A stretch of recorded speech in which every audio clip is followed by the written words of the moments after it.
Hey YouTube, Shelby Paget here. You guys, thank you first of all for watching my channel. I don't know how entertaining some of my videos are, but I know some of you guys have been watching for a while and I appreciate that greatly. Found a lot of you guys on Instagram through DMs and stuff. So thank you so much, whether you follow for the mountain bikes, or maybe the dirt bikes, maybe the cars, maybe the real estate stuff, whatever it is, just thank you for your support and watching the channel. Today we're just gonna kind of sit down, kind of spitball a little bit as we go. A lot of people call me on the regular. I get probably at least 5-7 calls a week of just people, not necessarily clients per se, but friends or acquaintances or people that kind of know what my wife and I do for investing, and they just kind of want to see what they can do in their situation and just kind of go over ideas and scenarios that might play out in their favor in their life. And so I like to open that up to a lot of people. If you guys have questions about real estate investing, starting a business, figuring out kind of maybe a strategy or game plan for your finances in general, it's something I had to learn the hard way through most of my life and my career, especially through my 20s. And I've gotten to a place where I'm comfortable and really happy to have these conversations with people and, you know, take what I've learned from people a lot smarter than myself and apply those things in my life, see the fruits of that, and really just be able to be available for people that maybe have questions about, you know, what do you do? Why do you do it that way? How do you get to go play with the bikes and the cars and the fun stuff that's really just the fruits of kind of our labor that we've put in for years now. Actually, you know, nothing good happens overnight like that. Overnight successes that take 10 years, right? So today we're going to talk a little bit about a few different facets that we do from our real estate investments. In my primary job, which is I'm a real estate agent in Boise, Idaho area. And that's basically our primary income is me assisting clients through either myself serving them and or our team. We have 10 agents or 10 people on the team that help accommodate people's needs, whether that's buying, selling, flipping, rehabbing, investing, whatever it may be in relation to real estate in Idaho, southeastern Idaho. And so if you have any questions about that in particular, feel free to reach out to us. Of course, we'd be more than happy to help you. But that's kind of what we do for cash in, right? So income is real estate business. And what we do with that income is primarily investing. Obviously, you know, we've been able to have a little bit of fun the last couple of years just from all the hard work that we've put into it, into the business, into the assets that have created additional income for us, which has been a really cool experience. And we'll touch on that a little bit and show you kind of how that occurs. But for the most part, that's our primary income. That's my active or most active income, I guess you could say, because it's a lot of work. There's no set office hours. You know, my phone's, I tell clients literally if I'm asleep, my phone's on silent. And other than that, it's free game. I mean, you can text me anytime, day or night. And as I'm available, I get back to my clients and follow up in a reasonable amount of time. So, of course, family comes first, my faith, God, family, and then business thereafter. So a lot of facets to life that we really come in full circle to take care of, you know, from health, fitness, spirituality, finances, the family life, like all these things come together, and it's a cohesive group of things that make your life work really well, right? So it takes time to figure that stuff out too. And so today, for real estate, that's my active income. We take the proceeds from that active income. We basically invest that income.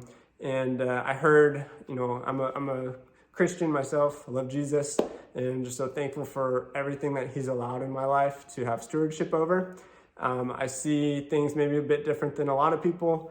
I've learned to know and understand that everything I have here is just borrowed time and borrowed items that God allows me to basically steward over and multiply, just like the talents in the Bible. If you read about that, we're called to use our talents and be able to multiply what is given to us and use wisdom and I would say some courage and confidence to do that.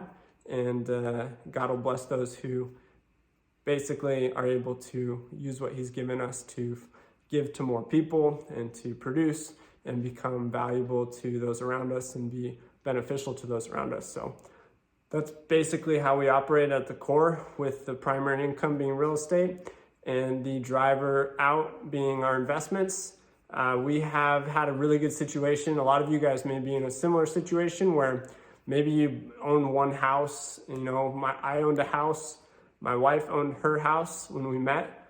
And before we got married, we ended up purchasing a third house and basically living in that house once we were married together. And there were a lot of reasons for that.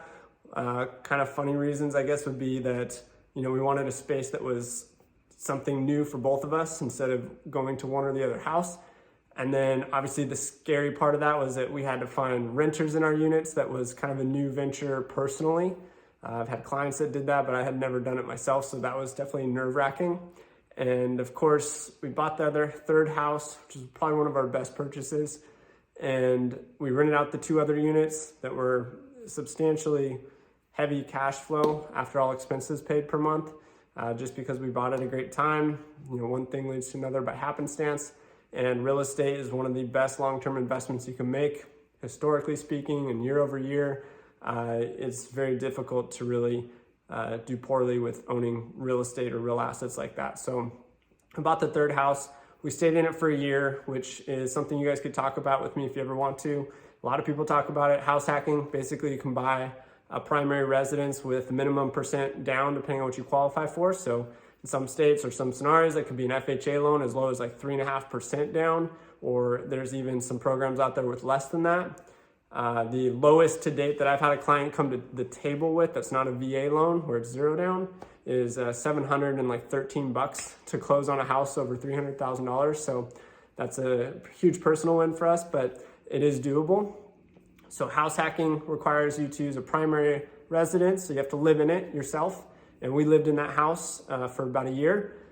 Per Freddie Mac and Fannie Mae guidelines, you have to live in the property for at least 12 months before something may change your life that requires you to move or that you can move.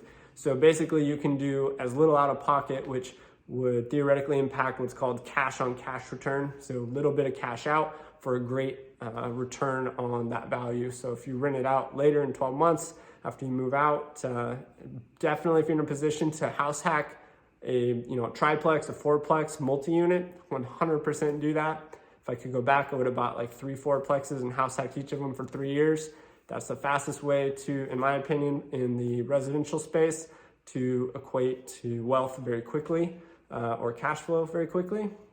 Find yourself not needing your W-2 after you do that in 3 years. So that's what we did. We bought the third house, rented it out after 12 months, and then we ended up building another property that would fit our family for a few years, which we live in currently, this one. And so once that one was built and completed, we moved out of the third property. So now we had 3 rentals, and that one was actually break even for a long time, but the market has helped us. We've had some wind in our sales from the market perspective, and that's helped a lot. We've actually increased the rent on that one. It's going to be going up almost $900 here this year, which is still very competitive for the local market area. We always try to stay on the competitive or lower end side so that we can help families get into properties while still covering our finances. And then basically we're in the house we built now, and you can live in this house or a primary residence for 2 years.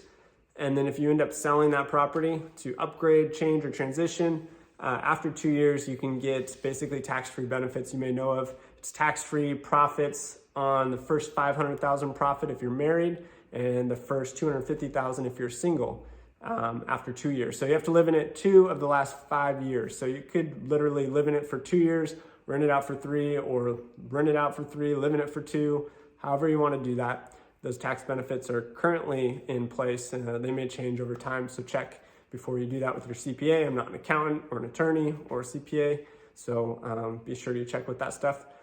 But that's a great way to do it.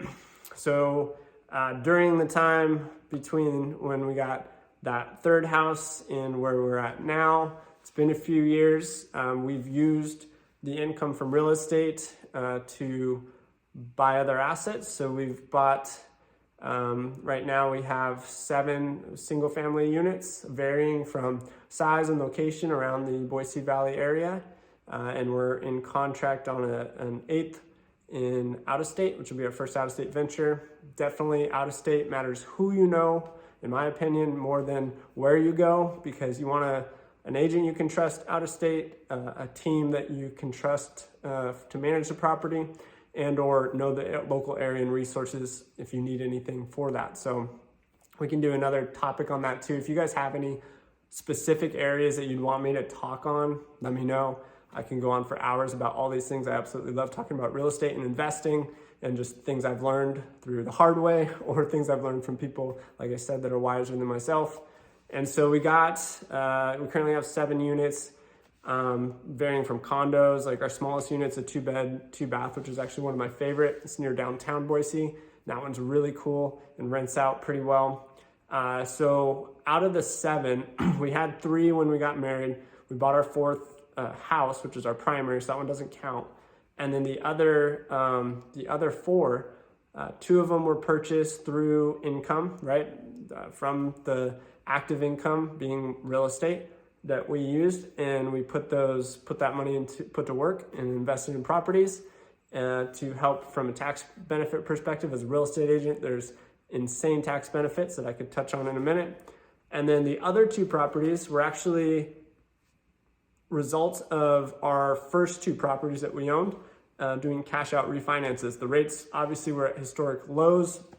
We were able to borrow a substantial amount for 25% down on 2 other units, and basically at a cost of maybe $290 on one unit and about $300 a month on the other unit, where we were able to take that cash out of those assets, leave them, meaning our loan to value ratio is never pushing over 50. Like we're always in the safe part of that in terms of not being over leveraged. So we're substantially lower than that in both those properties still, even with the cash out. And we bought 2 additional units. So that puts us at the 7 units. All of those units are cash flowing. I think the lowest is about 350 on the low, up to around $1,100 a month on the high for each unit. So it's a pretty good spread. Most of our stuff averages around $650 to $700 per month cash flow positive after expenses, which is great. And that helps a ton with things as we're still learning, we're still growing. Our goal right now and our strategy is long-term hold. So we don't plan on selling these assets, plan on maintaining them, keeping tenants happy, keeping the places in great shape, and holding on to the real estate long-term. Another reason because of tax benefits. So as a real estate professional, self-managing my properties, I can qualify, you can talk to your CPA about this, for cost segregation studies, which is basically, if you don't know what that is and you're in real estate, you need to find a CPA that knows and understands how to do that.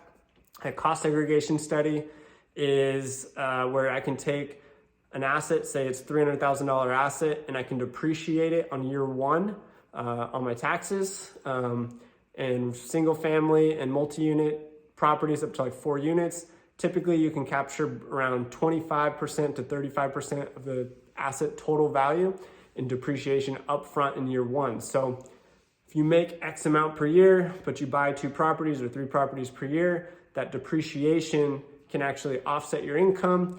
And theoretically speaking, net, instead of paying the government, say $100,000 in taxes, you actually can buy another property or 2 properties, and with the same amount of money you would have paid the government, and buy more real estate, help bring families into properties, and help create generational wealth for your family in the future. This takes a lot of time. There's a lot to it. It's not easy. It sounds easy when people are like, oh, I went from 5 to 100 doors in 3 days. It's just like, there's a lot to it. You really have to be on the grind and know what you're doing, whether you're doing a BRRRR, which is like a buy, rehab, rent out, refinance, where you can buy a good deal, fix it up, rent it out for a high rate, have cash flow from rent, and then refinance a property for what it's now worth after you rehabbed it. Take that money that you took out from the refinance and you buy another property and you do it again. That's a great way to get into the game if you're not a licensed agent and you want to be in real estate investing. That's a great way. It's very exhausting, but that is a very active income as well. So you know that you buy and hold, you hold those rentals, you take the flip or the refinance cash proceeds, and you do it again and again and again.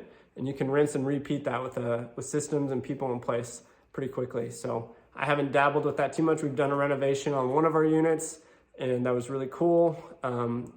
I just really love working with real estate clients in general. So it's not like my passion to go and do the flip and fix or the BRRRR strategy quite yet. And house hacking is kind of out the door as we have a family now. So we have to be more conscious about what type of property we're living in to make sure everybody's happy and the kids.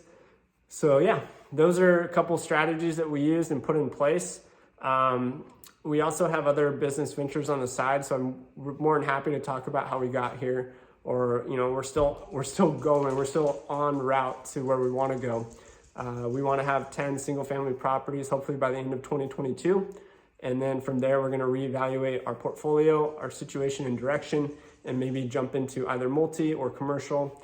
Commercial being 5+ units, up to 4, still considered single family residential or multi-unit. Once you get to 5 units, you cross over into the commercial space, which is a huge value add if you're able to rehab a property and increase the value through or increase the cap rate through various means of reducing expenses, improving management or efficiencies, or increasing rents or improving the property that increases the rents and the value of the property as a whole. All of those converging together can increase the cap rate, which theoretically increases the value of the property, allows you to pull more cash out and do it again. So on that scale, it's a whole nother level. It's a really attractive game that I'd like to get into eventually as I'm continuing to digest and learn it before I take that on. And we'll have 10 units under our belt by then for single family. So that's the trajectory we're going. And yeah, if you have questions, let me know. We also are in dropshipping space. We have an e-commerce store, which is it's a pretty interesting little model. That one is, for the most part, like 99% completely passive. And that one brought in a little over $65,000 profit last year collectively in total, despite a couple hiccups, couple months back to back, and then like one other month that was sporadic. So I could touch on that as well and how that works and how that benefits our family from an income perspective and from a credit card points perspective that pays for our vacations. It's really cool to have those types of rewards and those credit lines that you can leverage for just additional income. It's pretty cool.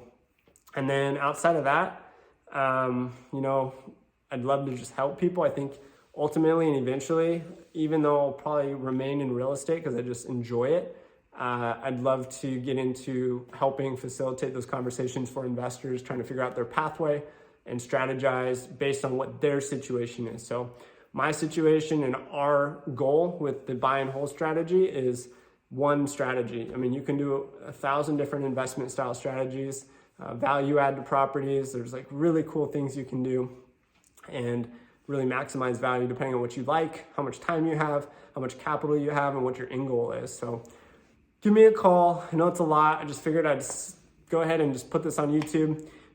We've been doing a ton of things over the last few years, and you guys have been watching all the fun stuff, the bikes, the cars, and all that stuff. But there's a lot of work that goes on behind the scenes to help make all this stuff happen.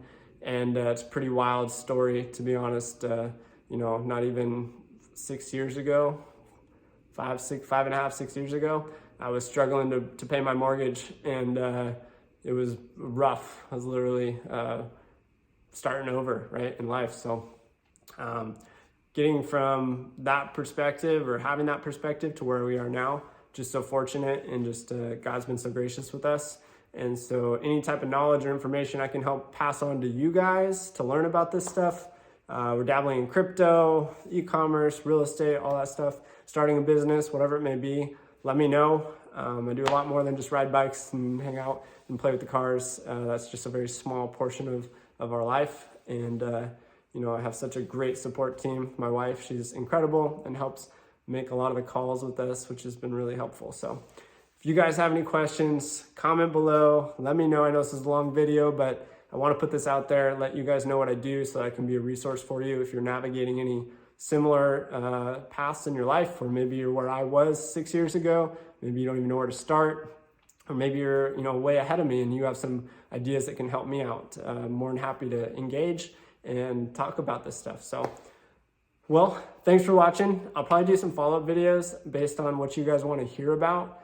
And yeah, hopefully this turns into a pretty cool little dialogue with you guys. So thanks for watching the channel, and try to get some more car stuff up soon. See you guys.